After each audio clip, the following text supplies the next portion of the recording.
আসসালামু আলাইকুম। আমার প্রিয় শিক্ষার্থীরা, তোমরা সবাই কেমন আছো? আশা করি ভালো আছো। তো আমার বাচ্চাটা সিক, অনেক জ্বর, যার কারণে আমি আসতে পারি নাই। কিন্তু সামনে যেহেতু তোমাদের পরীক্ষা, আমি চাইনি আমার ক্লাসটা মিস যাক।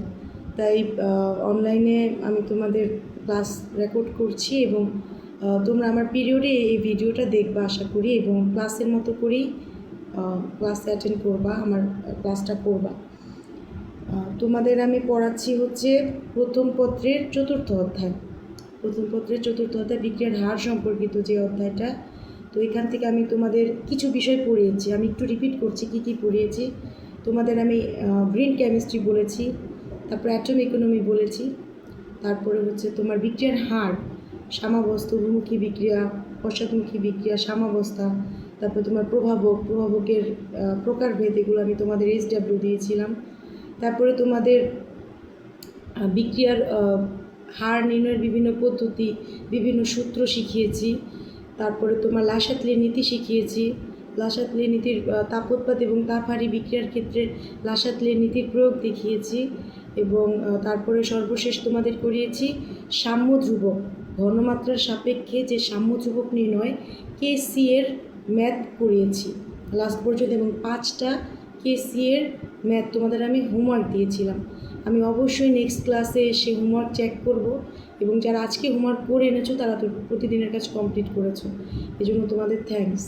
আর হচ্ছে আজকে আমি তোমাদের যে টপিক্সটা নিয়ে আলোচনা করব, আংশিক চাপের সাপেক্ষে তোমার যেই বিক্রিয়ার হার নির্ণয় বা সাম্য ধ্রুবক KP এর মান নির্ণয়, সেটা আজকে আমি তোমাদেরকে দেখাবো। তো তোমরা KP সম্পর্কে জানো, KC হচ্ছে ঘনমাত্রা সাপেক্ষে সাম্য ধ্রুবকের মান নির্ণয়, বিক্রিয়ার হারের সাম্য ধ্রুবকের মান নির্ণয়। আর KPটা হচ্ছে তোমার আংশিক চাপের সাপেক্ষে একটা বিক্রিয়ার, একটা অভিমুখী বিক্রিয়ার সাম্য ধ্রুবকের মান নির্ণয়। তো KP এর রাশিমালা যদি আমরা বের করতে যাই, আমাদের আংশিক চাপ, কারণ KPর সূত্রটা কি তোমাদের মনে আছে? আমি আবার একটু রিপিট করে দিই। ধরো আমি একটা অভিমুখী বিক্রিয়া ধরলাম, ধরো একটা রাসায়নিক বিক্রিয়া A প্লাস বি বিক্রিয়া করে C প্লাস ডি কী করলো? উৎপন্ন করলো। ঠিক আছে, এক্ষেত্রে তোমার KC এর রাশিমালা হবে হচ্ছে উৎপাদের ঘনমাত্রা ডিভাইডেড বাই কি? বিক্রিয়কের ঘনমাত্রা। এটা হচ্ছে KC এর রাশিমালা। আর ঠিক সেম এই বিক্রিয়াটারই তোমার KP এর রাশিমালা হবে তোমার C এর আংশিক চাপ ইন্টু কি, এখানে তোর একটা মোল দিয়ে দিই। তো এটা কি A মোল, এটা কি B মোল, এটা কি ছোটো হাতের C মোল, এটা কি ছোটো হাতের D মোল। তো যদি বিষয়টা এমন হয় তাহলে দেখো এখানে কিন্তু আংশিক চাপের ক্ষেত্রে কী হবে? C হবে। আংশিক চাপের কি বলে প্রতীক হবে কি? P, আর তোমার মৌলটা কি? C, মৌল বা যৌগ যেটাই বলো, PC। আর এখানে তোমার কত উৎপাদের কি বলে পাওয়ার বা মোলটার মোল সংখ্যা কী হয়ে যাবে? পাওয়ার হয়ে যাবে, ইন্টু কী হবে? আংশিক চাপ অফ ডি এর, আর হচ্ছে কি ডি এর ঘনমাত্রাটা কী হবে? মোল সংখ্যাটা উপরে হবে পাওয়ার আকারে। তো সেম একইভাবে কী হবে? এর আংশিক চাপটা হবে তোমার আংশিক চাপ অফ A, আর উপরে হবে কি A ইন্টু কি আংশিক চাপ অফ কি বি অফ, এটা কী হবে? বি। তো এটা হচ্ছে কি KP এর রাশিমালা, আর এটা হচ্ছে কি KC এর রাশিমালা। KC এর অঙ্ক তোমরা করেছো গত ক্লাসে, আমি হয়তো আজকে ক্লাসে উপস্থিত থাকলে তোমাদের 2-1টা করতে দিতাম। নেক্সট ক্লাসে আমি তোমাদেরকে সিটি পরীক্ষা নেব, সেই পরীক্ষায় তোমাদের এই টাইপের অঙ্কগুলো থাকবে। এখন দেখো এখানে তোমার যে অঙ্ক, আমি তোমার এই তো KP এর রাশিমালা আমি বের করে ফেললাম। এখন বিষয়টা হচ্ছে এই রাশিমালাটাতে আমি কিভাবে ম্যাথ করব। ম্যাথ করার বিষয়টা হচ্ছে তোমার আংশিক চাপটা যে কি সেটা তোমার জানতে হবে। আমি তোমাদের এই ব্যাপারে দ্বিতীয় পত্রের প্রথম অধ্যায়ে একটু আলোচনা করেছিলাম যে ধরো এই যে একটা পাত্র, হ্যাঁ, এই পাত্রের মধ্যে কি আছে? A plus B plus C, 3 রকমের কি আছে? গ্যাস আছে, এবং এই 3 রকমের গ্যাস এই পাত্রটার মধ্যে কি দিচ্ছে? চাপ দিচ্ছে। ঠিক আছে, 3 পদের এই 3 রকমের এই গ্যাসটা এই পাত্রে কী দিচ্ছে, চাপ দিচ্ছে। এখন যদি চাপ দেয় তাহলে দেখো কি হবে, চাপ দিচ্ছে। এখন আংশিক চাপ হচ্ছে যে এইখানে এই 3টা গ্যাস ধরো, আর মূল সংখ্যা ধরো Na Nb আর কি Nc। ঠিক আছে, 3টা গ্যাসের মূল সংখ্যা কত, Na Nb আর কি Nc। আর আর এখানে তোমার মূল ভগ্নাংশ, মানে কোনো গ্যাসের আংশিক চাপ, আংশিক চাপ হচ্ছে আংশিক, এটা সূত্র, হ্যাঁ, কোনো গ্যাসের বা কোনো মিশ্রণের কোনো নির্দিষ্ট গ্যাসের আংশিক চাপ হচ্ছে উক্ত গ্যাসের মূল ভগ্নাংশ, উক্ত গ্যাসের মূল ভগ্নাংশ ইন্টু কি মোট চাপ। এটা সূত্র, তুমি মনে রাখবা যে আংশিক চাপ মানি হচ্ছে কি মূল ভগ্নাংশ ইন্টু কি মোট চাপ। এখন দেখো যে মূল ভগ্নাংশ জিনিসটা কি, মূল ভগ্নাংশ হচ্ছে কোনো একটা মিশ্রণে অনেকগুলো কি আছে, গ্যাস আছে, সেই গ্যাস আর এই পাত্রটার মধ্যে এই 3টা গ্যাস কী দিচ্ছে, চাপ দিচ্ছে। কিন্তু এই পাত্রটার মধ্যে শুধু যদি তোমার একটা গ্যাস থাকে, ধরো এই গ্যাসটাই থাকে, তাহলে ওই গ্যাসটা এখানে কি পরিমাণ চাপ প্রয়োগ করতো তার আর হচ্ছে মোট কয়েকটা গ্যাস থাকলে যে চাপ দিত সেই গ্যাসের অনুপাতটি হচ্ছে কি উক্ত গ্যাসের মূল ভগ্নাংশ। ধরো আমরা এই গ্যাসের মূল ভগ্নাংশ বের করতে চাচ্ছি, এই গ্যাসের কি করতে চাচ্ছি, মূল ভগ্নাংশ বের করতে চাচ্ছি। এখন এই গ্যাসের মূল সংখ্যা হচ্ছে কি Na, তার মানে এই Na-কে আমি ভাগ দিব কি দিয়ে, এই 3টা গ্যাসের মূল সংখ্যা দিয়ে, যে Na প্লাস কি Nb প্লাস কি Nc। তো এইটাই হচ্ছে এই গ্যাসের মূল ভগ্নাংশ। এখন যদি আমি বি গ্যাসের মূল ভগ্নাংশ বের করতে যাই তাহলে দেখো কী হবে, উপরে হবে কি মূল সংখ্যা অফ কি Nb আর নিচে হবে কি 3টা গ্যাসের কি যোগ প্লাস কি Nc। ঠিক আছে, এই ধারণাটা অনুরূপভাবে সি গ্যাসের মূল ভগ্নাংশ হবে কি Nc ডিভাইডেড বাই কি Na প্লাস Nb প্লাস কি Nc। তো যে কোনো নির্দিষ্ট গ্যাসের মূল ভগ্নাংশ আর হচ্ছে কি ইনটু মোট চাপ, এটাই হচ্ছে কি আংশিক চাপ। তার মানে এই যে আমি সূত্রটা এখানে লিখেছি যে আংশিক চাপ কি সি এর আংশিক চাপ, তারপরে কি ডি এর আংশিক চাপ, তারপরে কি এ গ্যাসের আংশিক চাপ বা এ যৌগের আংশিক চাপ বা মৌল বি যৌগ বা মৌলের আংশিক চাপ। তো আংশিক চাপ মানে কি সি গ্যাসের মূল সংখ্যাকে, এখানে যেমন 4টা উপাদান আছে এ বি সি ডি, এই 4টার কী দিতে হবে, মানে সরি 4টার না, সি আর ডি এর মোট মূল সংখ্যা দিয়ে কী দিতে হবে, ভাগ দিতে হবে। তাহলে আমরা কি পাবো, সি গ্যাসের আংশিক চাপ পাবো। অনুরূপভাবে ডি গ্যাসের আংশিক চাপ বের করার সময় ডি এর মূল সংখ্যাকে এই সি আর ডি এর মোট মূল সংখ্যা দিয়ে কী দিব, ভাগ দিব। তাহলে আমরা ডি গ্যাসের কী পাবো, মূল ভগ্নাংশ পাবো। এবং মূল ভগ্নাংশকে মোট চাপ দ্বারা আমার কী করতে হবে, অঙ্ক করতে হবে, মোট চাপ দ্বারা গুণ করতে হবে। আর সেম একইভাবে এ আর বি এরও কি কাজটা করতে হবে। তো এই অবস্থায় আমরা চলে যাব একটা অঙ্কে। আমি একটা অঙ্ক আগে লিখে রেখেছি, দাঁড়ো দেখাচ্ছি। তো এই যে দেখো একটা অঙ্ক, যে 27 ডিগ্রি সেলসিয়াস তাপমাত্রায় এবং 1 অ্যাটম চাপে নাইট্রোজেন টেট্রাঅক্সাইডের 25% কী হয়, বিয়োজিত হয়। উদ্দীপকের বিক্রিয়াটির কেপি এর রাশিমালা কী করো, প্রতিপাদন করো। এখন দেখো এইটা হচ্ছে কি আমার বিক্রিয়া, আমি প্রথমে বিক্রিয়াটা লিখি, যে বিক্রিয়াটা হচ্ছে কি নাইট্রোজেন ট্রাইঅক্সাইড, তাই না? আচ্ছা, এই ম্যাথটা আমি পরে করব, কারণ এখানে একটা ব্যাপার আছে, যেমন এখানে ডিরেক্টলি কোনো বিক্রিয়া দিয়ে দেয়নি। তো আমি তোমাদের সিচুয়েশন জানি, এই নাইট্রোজেন টেট্রাঅক্সাইডটা কীভাবে বিয়োজিত হবে এইটা তোমাদের বুঝাইতে আমার কিছু ধারণা দিতে হবে। তাই এটা একটা ম্যাথ, এটা তুমি নেক্সট মানে পরবর্তীতে করবা। তার আগে আমি তোমাকে আরেকটা ম্যাথ দেখাই, যেখানে দেখো আমি একটা ম্যাথ লিখেছি, যে এখানে আবার চাপটা দেওয়া নেই। এইখানে দেখো কারণ আমার কেপি এর রাশিমালার প্রতিপাদন করতে গেলে অবশ্যই আমার কি লাগবে, চাপ লাগবে। তো এটাও একটা পূর্ণাঙ্গ ম্যাথ হয় নাই, ধরো আমি দেখি আরেকটা ম্যাথ খুঁজি। আচ্ছা, এই অঙ্কটায় আমরা দেখি যে N2O4, এটা একটা বোর্ড পরীক্ষারই প্রশ্ন আমি কালেক্ট করেছি। তো N2O4, তো এটা আমি তোমাদের একটু দেখাই দিই, তোমরা তো এখনও নতুন, তো এটা জাস্ট তুমি এইভাবেই মনে রাখো, কিছুটা সময় পড়ার পরে তোমরা বুঝতে পারবা যে এই নাইট্রোজেন টেট্রাঅক্সাইডটা তোমার ভেঙে 2 মোল নাইট্রোজেন ডাইঅক্সাইড কী করবে, তৈরি করবে, 2 মোল নাইট্রোজেন ডাইঅক্সাইড তৈরি করবে। এখন 2 মোল নাইট্রোজেন ডাইঅক্সাইড তৈরি করলে এখন দেখো এটার সামনে কি আছে 1, মানে কিছু নাই মানে কি 1, তার মানে এটা হচ্ছে কি প্রাথমিক অবস্থায় বিক্রিয়ার প্রথমে এটা হচ্ছে কি 1 মোল, এটা হচ্ছে কি 1 মোল। আর উৎপাদের পরিমাণ কি 0, কারণ উৎপাদে ধরো আমি এখনও কি তাপ চাপ কিছু কি প্রভাবক কী করি নাই, ইউজ করি নাই।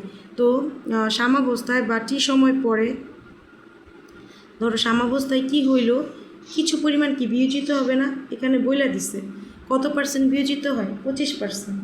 তো টি সময় পরেই 1 মোল থেকে কত পার্সেন্ট বিয়োজিত, 25%, মানে কত, 25 থাকবে উপরে আর 100 থাকবে কি নিচে। তো এটা যদি এইখানে এইভাবে বিয়োজিত হয় তার মানে এইখানেও কী হবে, 25% বিয়োজিত হবে, কারণ এইখানে যতটুকু এখান থেকে যতটুকু ভেঙে এখানে উৎপন্ন হবে এখানে কি হবে, ততটুকু উৎপন্ন হবে।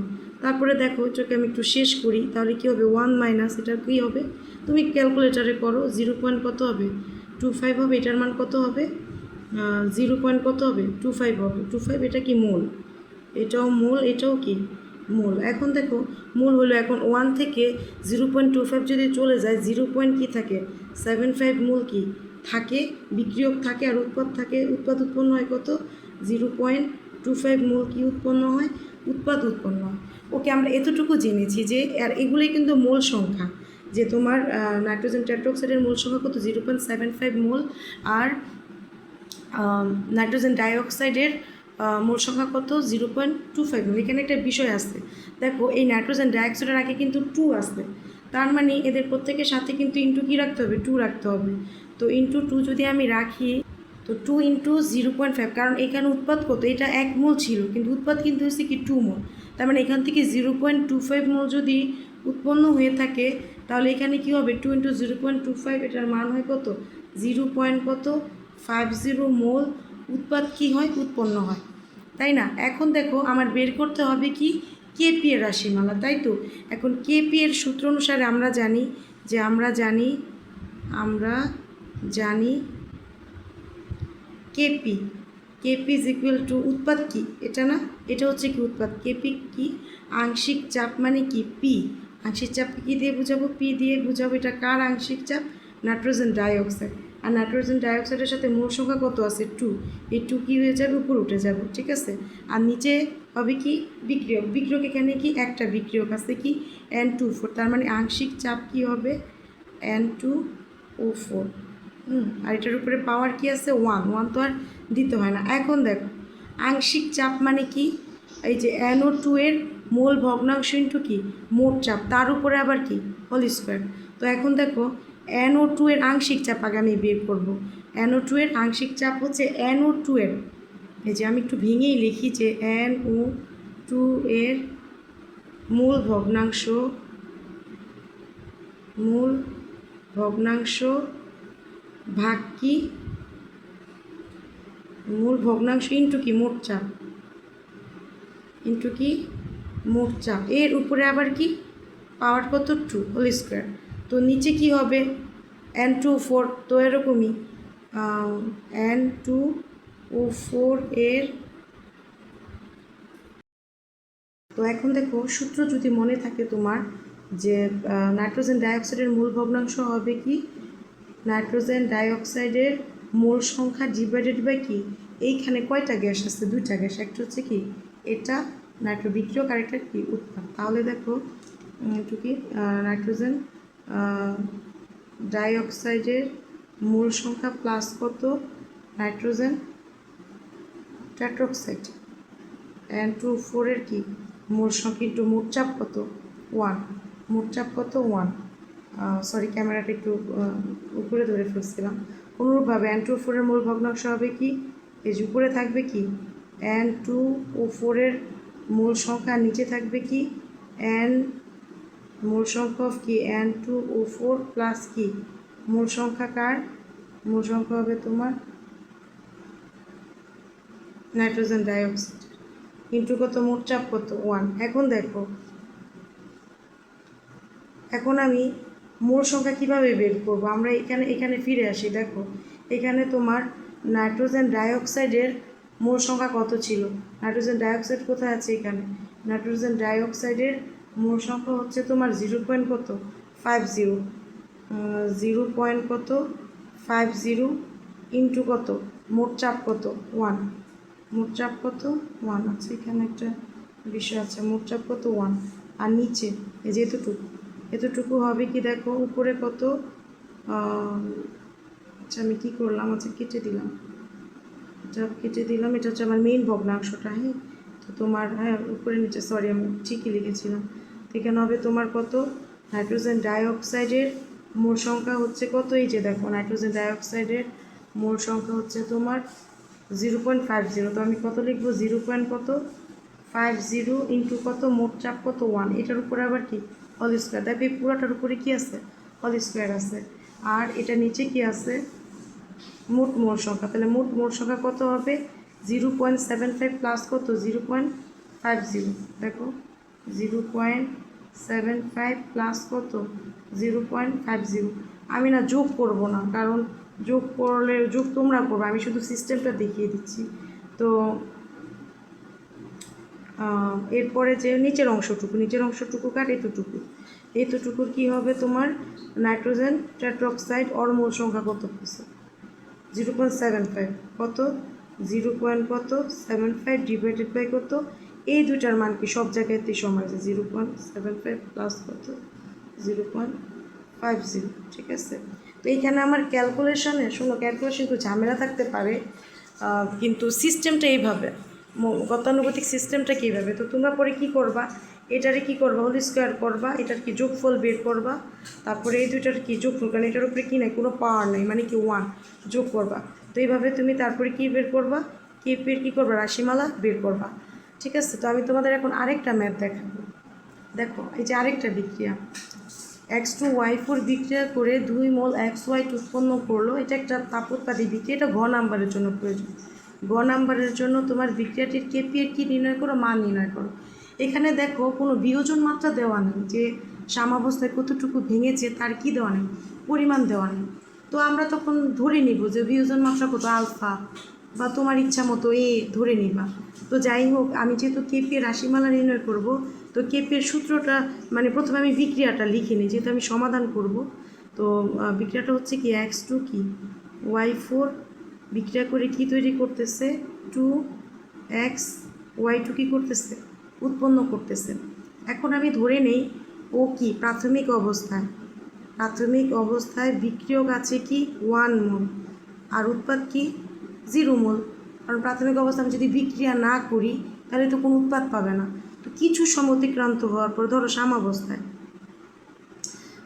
সাম্যাবস্থায় 1 থেকে আলফা মোল কি ভাঙলো, 1 থেকে আলফা মোল কি ভাঙলো। তো এখন যেহেতু আমার এখানে বিয়োজন মাত্রা দেওয়া নেই, এর আগের অঙ্কে যেমন আমার কি 20% দেওয়া ছিল বা 25% কি বিয়োজন মাত্রা দেওয়া ছিল, কিন্তু এখানে তো কোনো বিয়োজন মাত্রা দেওয়া নেই, তাই তুমি আলফা ধরে নিলা।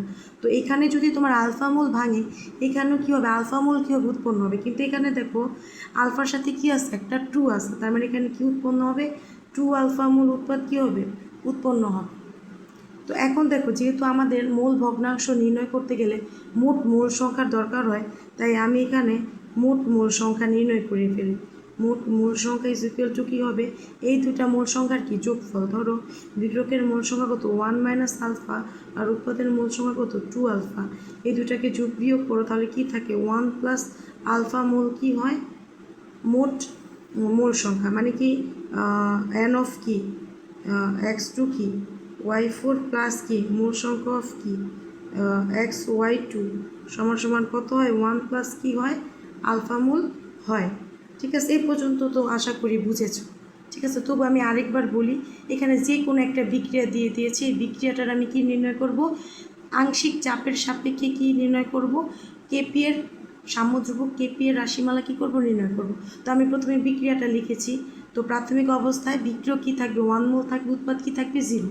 প্রাথমিক অবস্থা উৎপাদের পরিমাণ কি 0। সাম্যাবস্থায় বা কিছু সময় পরে আমি ধরে নিলাম যে 1 মোল থেকে আলফা পরিমাণ কি ভাঙলো, এখানে আলফা মোল কী হল, উৎপন্ন হলো, এখানে 2 দেখা এই 2 আলফা মোল কী হয়েছে, উৎপন্ন হয়েছে। তো এখানে আমার মোট মোল সংখ্যার দরকার আছে, কারণ আংশিক চাপ বের করতে গেলে আমার মূল ভগ্নাংশের দরকার হয়, আর মূল ভগ্নাংশের বেলায় আমাদের মোট মোল সংখ্যারও কী হয়, দরকার হয়। তো তোমার মোট মোল সংখ্যা আমরা কত পেলাম, এটা পেলাম। ওকে, এখন আমরা কেপির সূত্রটা লিখি। ধরো আমরা জানি কেপি সমান সমান কি, উৎপাদের আংশিক চাপ ডিভাইডেড বাই কি, বিক্রয়কের আংশিক চাপ। এখন দেখো উৎপাদের আংশিক চাপ কি, আংশিক চাপ মানে কি, পি, পি কি দিব, এক্স ওয়াই টু, এটার উপরে পাওয়ার কত হবে, টু হবে। আর এখানে বিক্রয়কের পাওয়ার হবে কত, পি এক্স টু আর কি y four, p x two y four, এখানে কি নেই, কোনো পাওয়ার নেই, মানে কি ওয়ান। তো এখন দেখো আমরা কি জানি, আংশিক মোট চাপ, এখানে মোট চাপ আমার যেহেতু কিছু দেওয়া নেই, আমি পি ধরে নেব। ধরি মোট চাপ কত পি, এখানে ধরো আমার জায়গা নাই কোনো, ধরি মোট চাপ, যেহেতু চাপ ওয়ান অ্যাটম না টু অ্যাটম কিছু দেওয়া নেই, ধরি মোট চাপ সমান সমান কি ওয়ান অ্যাটম। হ্যাঁ, ধরি মোট চাপ সমান সমান কি ওয়ান অ্যাটম। তাহলে দেখো এইখানে তোমার উপরে কি থাকে, এটার মূল ভগ্নাংশ ইন্টু কি মোট চাপ, মানে আমি এর সূত্র লিখলাম না, মানে আংশিক চাপ অফ এক্স ওয়াই টু মানে কি এক্স ওয়াই টু এর মূল ভগ্নাংশটা কি মোট চাপ, এটার মূল ভগ্নাংশ হবে কারণ নিজস্ব মূল সংখ্যা কত, এক্স ওয়াই টু এর মূল মূল সংখ্যা কত, টু আলফা। টু আলফাকে আমি ভাগ দিব এই মোট মূল সংখ্যা দিয়ে, মানে যে মোট মূল সংখ্যা কত বেরিয়েছিল, ওয়ান প্লাস আলফা। তাহলে আমি কী লিখবো, ওয়ান প্লাস আলফা ইন্টু কি মোট চাপ ধরলাম আমি কি পি, এটার বাইরে কী হবে, হোল স্কোয়ার হবে, মানে যে এটার বাইরে কি আছে, একটা হোল স্কোয়ার আছে। এখন নিচে যাব, আংশিক চাপ মানে কি এই এক্স টু ওয়াই ফোরের মূল সংখ্যা কত, one minus alpha, one minus আলফাকে আমি ভাগ দিব মোট মূল সংখ্যা দিয়ে কত, ওয়ান প্লাস আলফা। এটার তো কোনো পার নেই, তো এটা যা আছে। এখন আমি আর করবো না, তোমরা জাস্ট কী করবা এতটুকু তোমাদের দেখাই দিই। ধরো এখানে উপরে ধরো আমি এই স্কোয়ার দিয়ে গুণ করে ফেললাম, ধরো এটা কত হয়, দুই দুগুণে কত হয়, চার আলফা স্কোয়ার, আর নিচে কী হয়, ওয়ান প্লাস আলফা কি হোল স্কোয়ার ইন্টু কি পি স্কোয়ার, আর নিচে যা আছে তা ওয়ান মাইনাস আলফা ইন্টু কি ওয়ান প্লাস আলফা। এখন আমি যদি উল্টে দিই, ধরো এই পি স্কোয়ার কার সাথে গুণ অবস্থায় আছে, উপরের সাথে, তার মানে কি ফোর আলফা স্কোয়ার আর কি পি স্কোয়ার, নিচে কি থাকবে one plus alpha whole square into কি এই নিচেরটা উপরে যাবে, উপরেটা কি নিচে আসবে, one plus alpha divided by কত, ওয়ান মাইনাস আলফা। এখান থেকে দেখো এখানে তো দুইটা আলফা প্লাস হোল স্কোয়ার, এখান থেকে একটা একটা কাটা যায়, এরপরে যা থাকবে সেটি হবে কি অ্যান্সার। হ্যাঁ, আমি বড় করে একটু দেখাচ্ছি। তো এইভাবে তোমরা অঙ্কগুলো করতে পারো, ঠিক আছে। তো এই কেপি সংক্রান্ত এই যে আরও ম্যাথ আছে, আমি তো এটা তোমাদের করে দিয়েছি, এটা এখন করলাম। আর আরও একটা আছে তোমাদের বইয়ে দেখবা, এই যেটা, এটা আমি তোমাদের এখন করতে দিলাম, তোমরা এখন ট্রাই করো, ঠিক আছে। ট্রাই করার পরে যদি কোনো প্রবলেম হয় তাহলে তোমরা আমার থেকে জেনে নিও, আমি নেক্সট ক্লাসে বুঝিয়ে দেবো। তোমরা নিজের ট্রাই করো, অঙ্কটা টুকে রাখো, মানে খাতায় তুলে রাখো, ঠিক আছে। আমার প্রথম পিরিয়ডে আমি তোমাদের এই কেপি রাশিমালাটাই শেখাবো। দ্বিতীয় পিরিয়ড যেটা আমার কোচিং পিরিয়ড, ওখানে আমি তোমাদের নতুন একটা টপিকস ধরবো যেখান থেকে সৃজনশীল আসে। তো ঠিক আছে, তোমরা সবাই ভালো থাকো, সবার জন্য শুভকামনা, আল্লাহ হাফেজ।